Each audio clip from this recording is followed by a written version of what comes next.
¿cómo están? Soy Lisandro Tovares y hoy vamos a estar en el Congreso entrevistando a la diputada nacional Romina del Pla.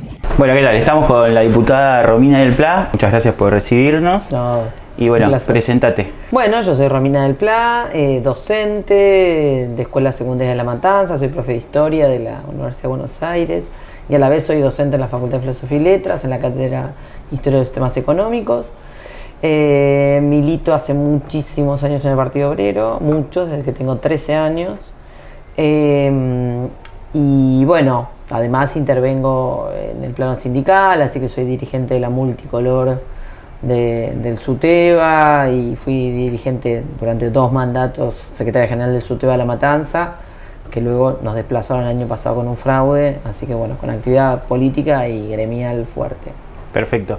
Vos, o sea, yo me acuerdo que te hiciste conocida en el 2017 cuando le disputaste la conducción del sindicato a Baradel. ¿Qué representa Baradel?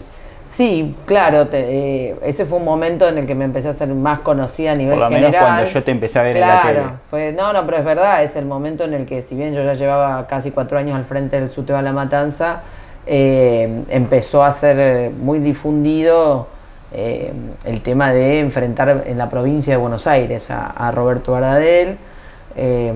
Y bueno, para nosotros la lista celeste que Baradel conduce hoy es, digamos, una de las dirigencias históricas del gremio docente, por lo menos en los últimos 25 años, y lo que representa es una dirección integrada completamente a los gobiernos, y que en lugar de pelear por los derechos de la docencia, la educación pública, lo que hace es integrarse al gobierno y terminar defendiendo los intereses del gobierno que ellos apoyan, ¿no? Por supuesto son ahora kirchneristas, pero en ese momento votaron a Menem, luego fueron de Alianza, luego se hicieron kirchneristas, y hoy, bueno, son súper integrantes del gobierno de Kicillof. Y entonces, bueno, se da esta disyuntiva, ¿no? Y esta contradicción, más bien, que es que ellos conducen las seccionales, la gran mayoría, y el sindicato provincial, y sin embargo, y dicen que todo está maravilloso. Sin embargo, la docencia en la provincia de Buenos Aires tiene un descontento enorme y hace masivamente los paros que convocamos a partir de plenarios provinciales delegados digamos, que nacen a partir de una convocatoria de las seccionales multicolor. Entonces, bueno, está esta contradicción, ¿no? La docencia lucha con la multicolor y a la vez con los métodos burocráticos la celeste mantiene el control de los sindicatos. O sea, él es muy servil al peronismo. Sí, es peronista y es integrante del gobierno, digamos. Además han bajado cualquier atisbo de ser críticos en algún momento, ya en la etapa promediando el menemismo pasaron a enfrentarlo, en algún momento digamos, se hicieron los críticos del peronismo tradicional hasta que terminaron todos dentro del peronismo sin decir esta boca es mía y compartiendo espacio con los que en el pasado cuestionaban, ¿no? Con lo cual, bueno, son muy funcionales al sostenimiento de un régimen económico, político, que justamente es el vehículo actual de sostener una contención de los reclamos mientras aplica un ajuste feroz, ¿no? Claro. Que fue más sencillo ser diputada que ganarle a Baradel una elección. Bueno, sí, porque en una elección como la diputación o las elecciones generales, vota el padrón, y más allá de los temas que uno siempre tiene que enfrentar, nosotros desde la izquierda también por eso hemos conformado el Frente Izquierda como una forma también de sortear las 1001 triquiñuelas del sistema, pero bueno, en el caso de la docencia no votan todos, sino que votan solamente los afiliados, y dentro de ese nivel de afiliados, bueno, hay un nivel de clientelismo, de manipulación y demás muy fuerte también, ¿no? Bien. Y hablando de algo más actual, ¿por qué la izquierda fue una interna? ¿Era tan necesaria? Mira, sí, nosotros el Frente Izquierda ya lleva 12 años, se conformó en el 2011, está integrado primero por 3 partidos, luego en el 2019 se integró también el MST. Los 3 partidos originales son el Partido Obrero, el PTS y que era socialista. Bueno, todo el desarrollo del Frente Izquierda, que en su principio fue una gran novedad, ¿no? Que permitió durante, digamos, primero unificar a los principales partidos de la izquierda, que era algo bastante raro de hacer en nuestro país, porque cuando había habido algún tipo de frente había durado poco y nada.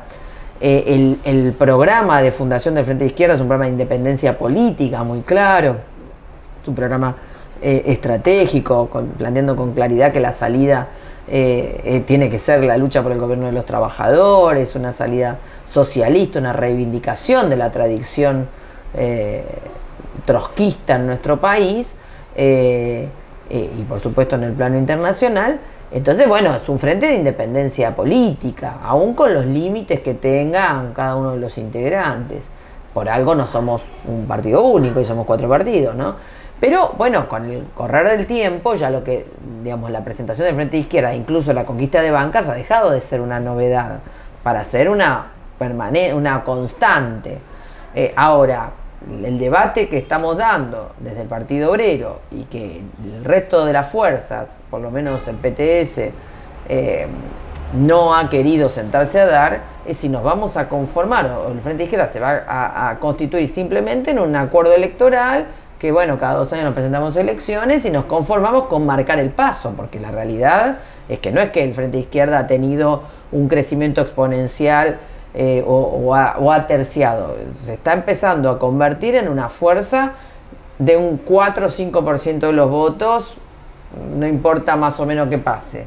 Bueno, eso es un estancamiento y está claro que como nosotros no aspiramos simplemente a mantener 3, 4 o 5 bancas, sino lo que aspiramos es a una reorganización integral, a intervenir en la crisis, a postularnos como gobierno, bueno, hay que dar un debate mucho más fuerte sobre cómo nos delimitamos del gobierno peronista, sobre cómo desenvolvemos nuestra presencia en todos los procesos de la lucha de clases, sobre cómo desenvolvemos un planteo que salga simplemente de estos límites. Bueno, en la medida en que no se quiso dar el debate, lo tuvimos que dar a partir de la presentación en la interna, que tenía ese vehículo, ¿no?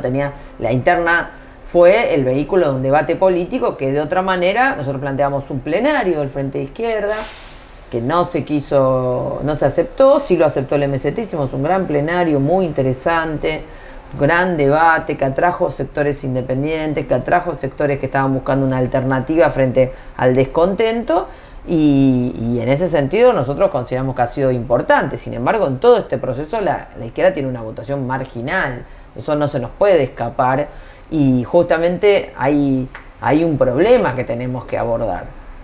Quienes hacen un balance de las elecciones diciendo meramente, bueno, nos fortalecimos, no sé qué, porque metimos un diputado más, no nos fortalecimos nada. Perfecto, metimos un diputado, militamos como locos para meter el diputado, pero el problema es que no canalizamos prácticamente nada del descontento con el gobierno actual, con los gobiernos anteriores, que llegó una masa importante de gente a canalizar ese descontento por la vía de Milei, o sea, de la ultraderecha. ¿Cómo no podemos interrogarnos sobre esa situación? Si la izquierda nos interroga sobre esa situación, sobre cómo no logra captar la atención de masas enteras de la población, que nos vean como un canal para ese descontento, para una salida de fondo, bueno, se va a profundizar este estancamiento, ¿no? ¿Cuál es la autocrítica, vos como parte del Partido Obrero, que pueda hacer la izquierda? Bueno, yo creo que uno de los problemas es no haber tenido una delimitación más tajante, digamos, sobre todo en relación a las intervenciones del resto de los partidos del Frente de Izquierda con el peronismo, con el kirchnerismo.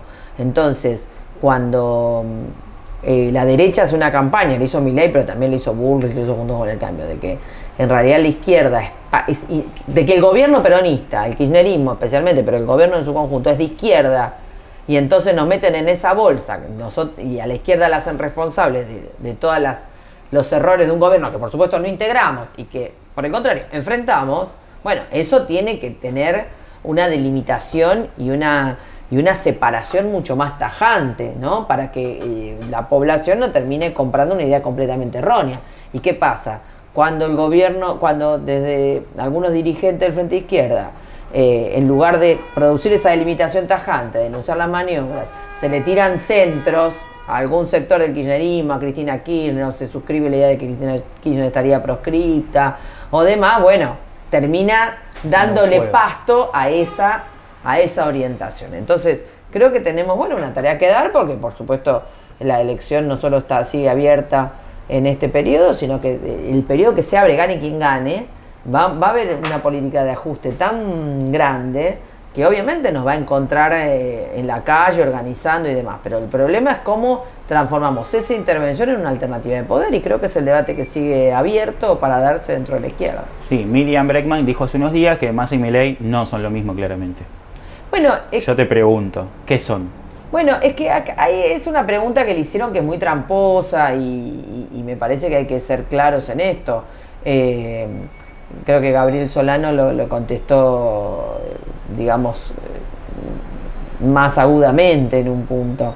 Bueno, obviamente nada es lo mismo una cosa que otra por definición, pero por más que Milei y Massa tengan diferencias, obviamente tienen diferencias de discurso, tienen diferencias, aparentan tener diferencias programáticas en algunos aspectos, estratégicamente convergen en el mismo lugar.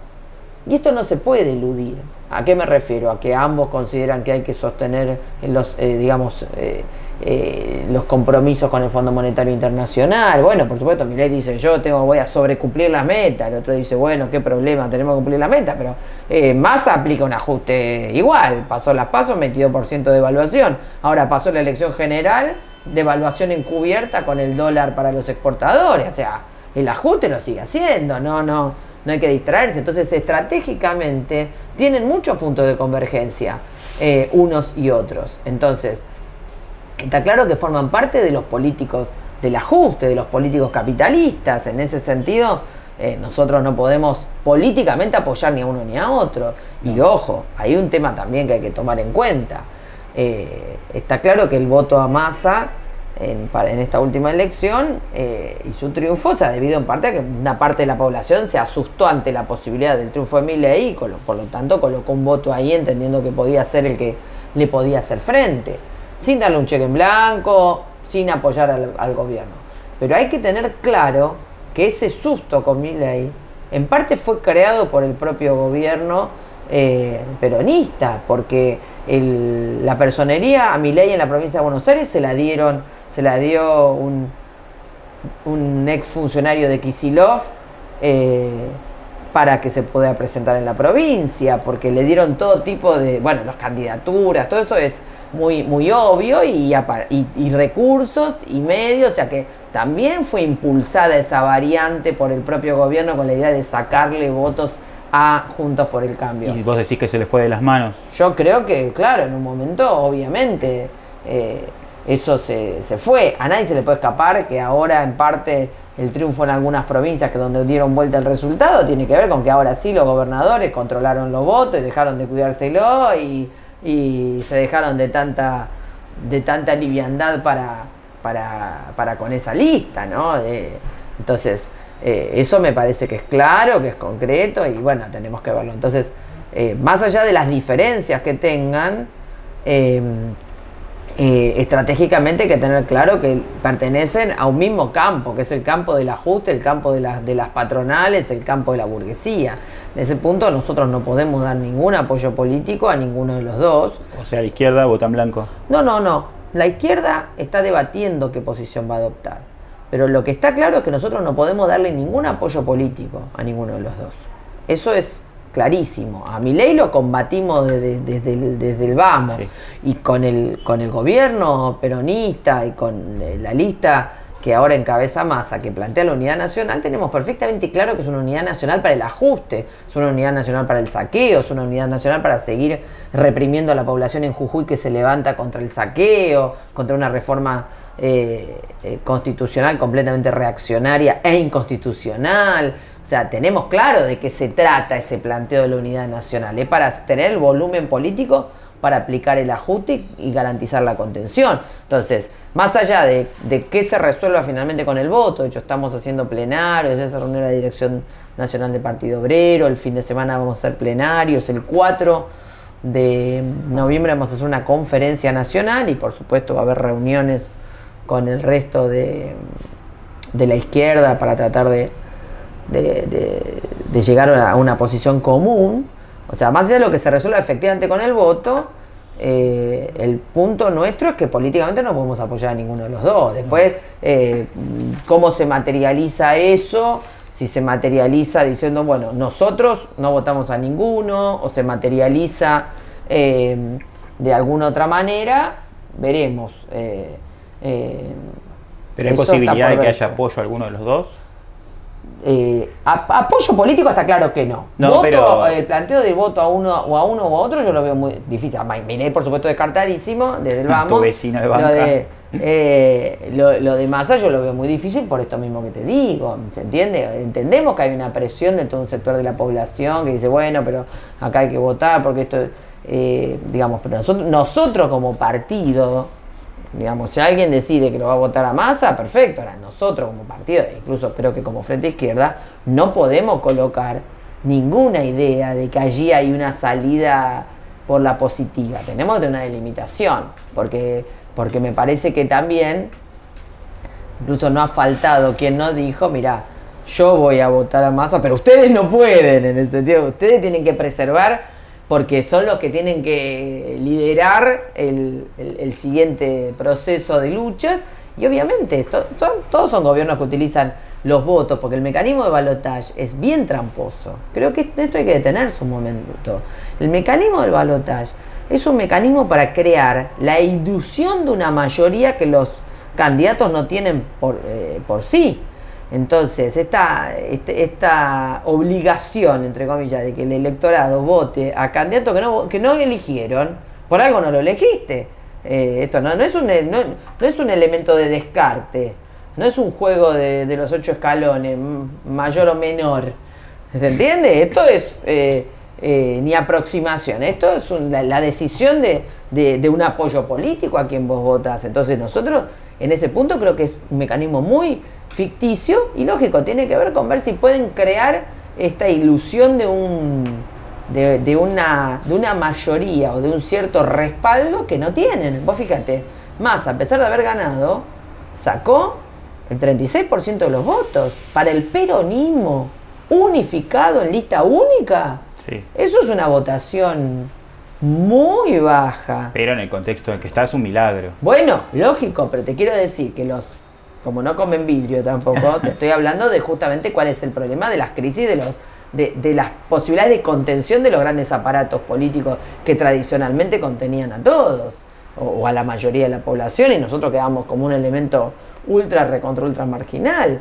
Entonces esto me parece que es importante porque, bueno, el mecanismo mismo del balotaje es una trampa que nosotros creemos que, bueno, el que ganó y punto, no tenés que andar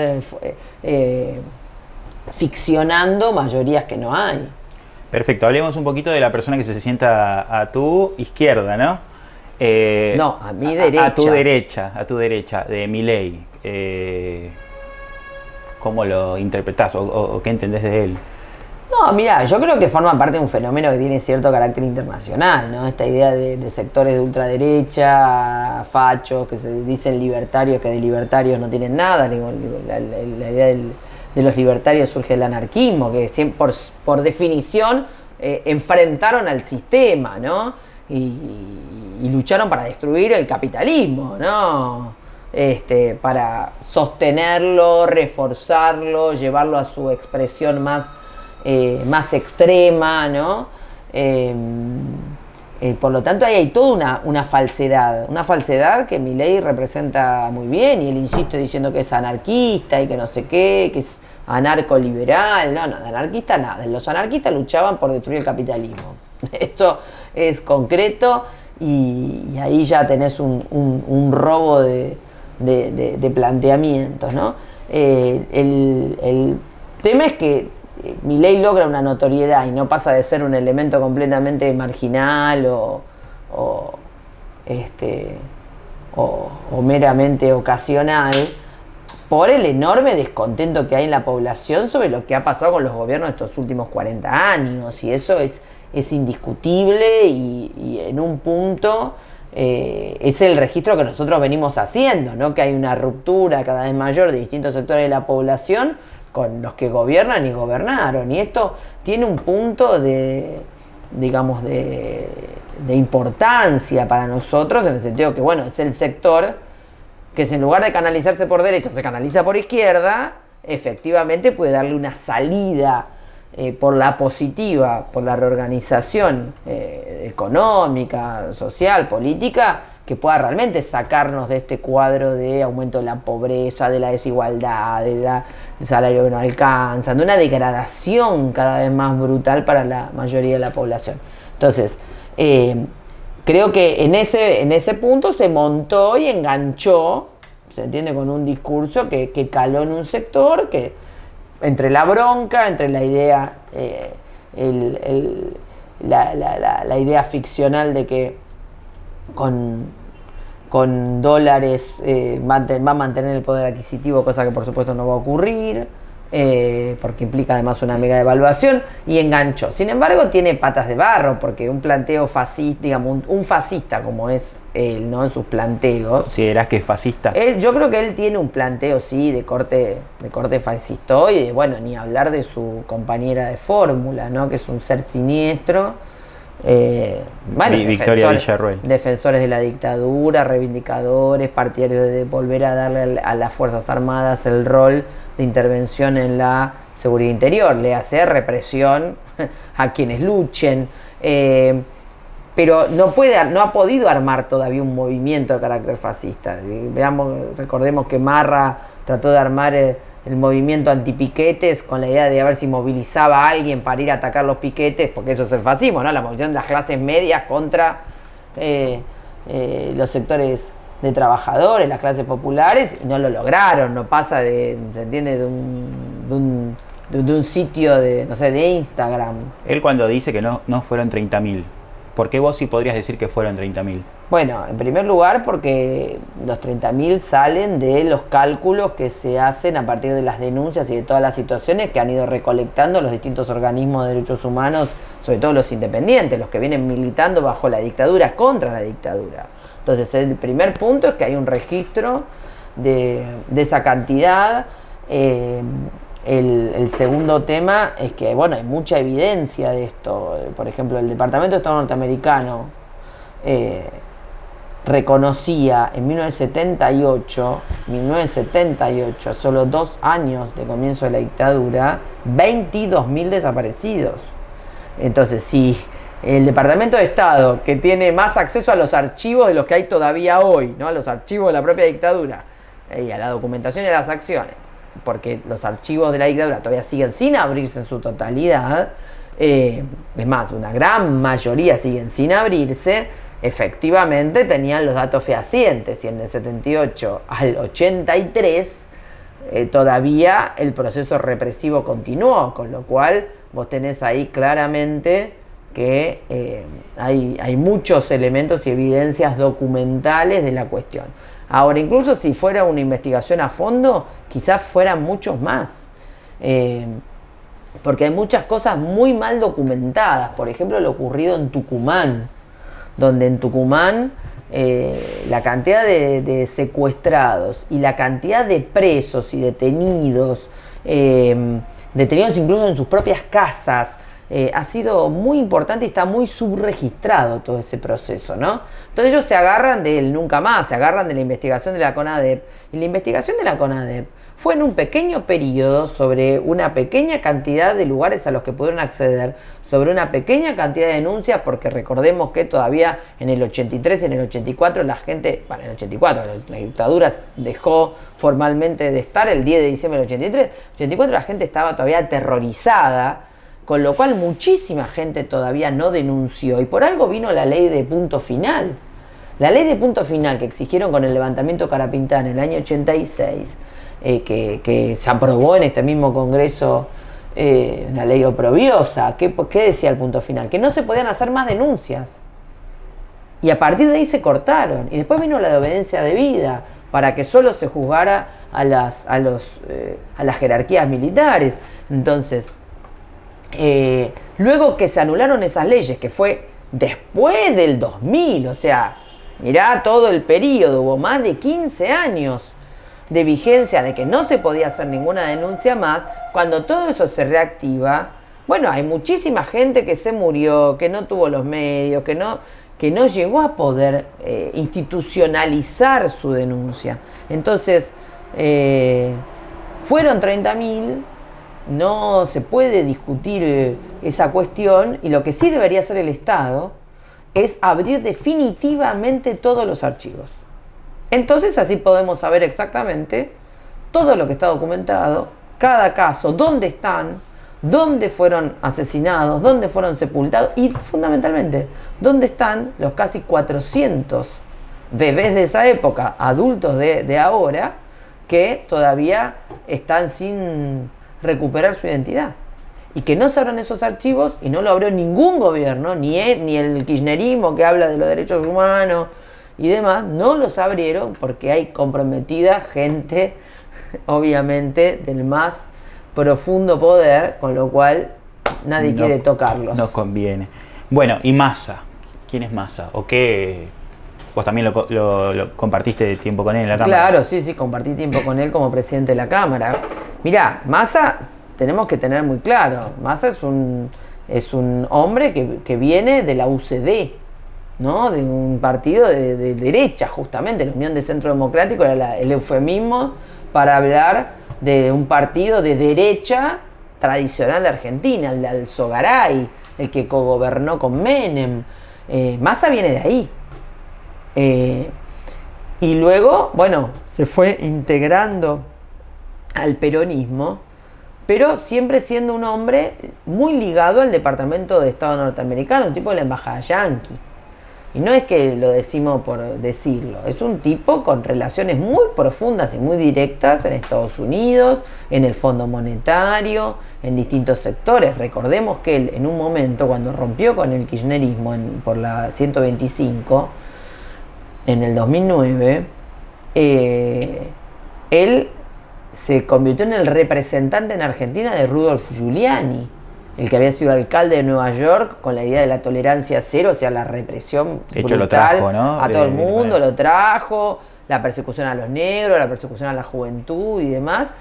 Giuliani, el mismo que es el abogado de Trump, el mismo que es el abogado de Trump ahora, donde están viendo el tema del fraude que intentó perpetrar y demás, la toma del Capitolio, el golpe de Estado que quiso dar a Estados Unidos. O sea, ese mismo tipo, Rudolf Giuliani, Massa fue durante todo un periodo el representante en Argentina y lo trajo acá.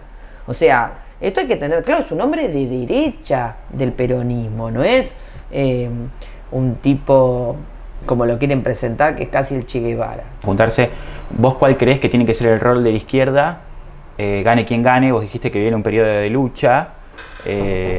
¿Cuál creés que es ese rol que tiene que tomar la izquierda? Bueno, yo creo que eso es lo más claro, o sea, más claro incluso que el debate sobre el balotaje, que es digamos, una cuestión artificial que nos imponen para tener que discutir, a ver qué hacemos, que no corresponde.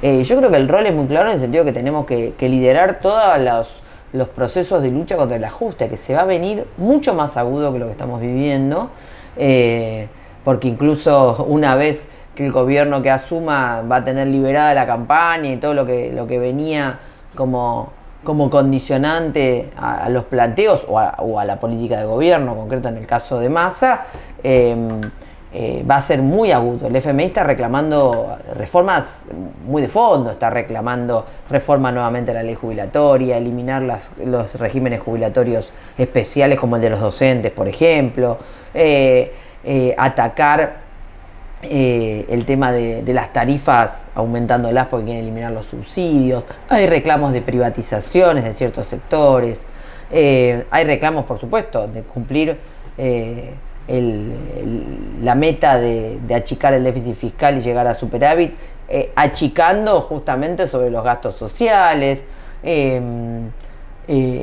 Hay condicionamientos y planteos sobre el tema de habilitar la megaminería full, que significa el saqueo a fondo de todos los recursos a costa del agua, a costa de los pasivos ambientales y demás. O sea que vamos a tener una lucha muy importante, y creo que tenemos que intervenir en los sindicatos, en los barrios, en los colegios, en el movimiento piquetero, en cada uno de los sectores para desenvolver digamos un proceso de organización que le ponga un freno a esa política de ajuste, pero además también postularnos como una salida a una debacle que indudablemente se va a ir produciendo. Vamos a tener grandes convulsiones y en ese sentido uno de los temas también que hay que tomar es la cuestión de la persecución y la criminalización de la protesta, que cada vez va ganando, digamos, más espacio y va pegando saltos. En este momento hay centenares de compañeros procesados.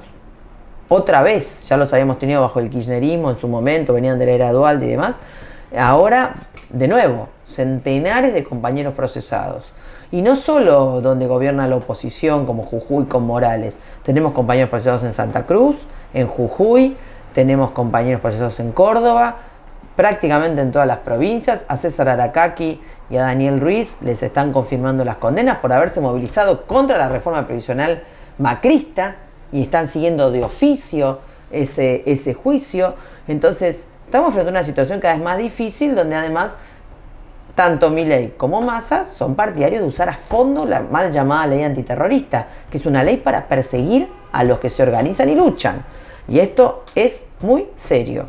Entonces me parece que un gran tema también va a ir de la mano de la lucha contra la criminalización de la protesta, que me parece que es un tema que va a empezar a ser cada vez más presente en el proceso del cuadro político argentino. Perfecto, Romy, gracias por recibirnos acá en el Congreso y muchas gracias. No, gracias a vos.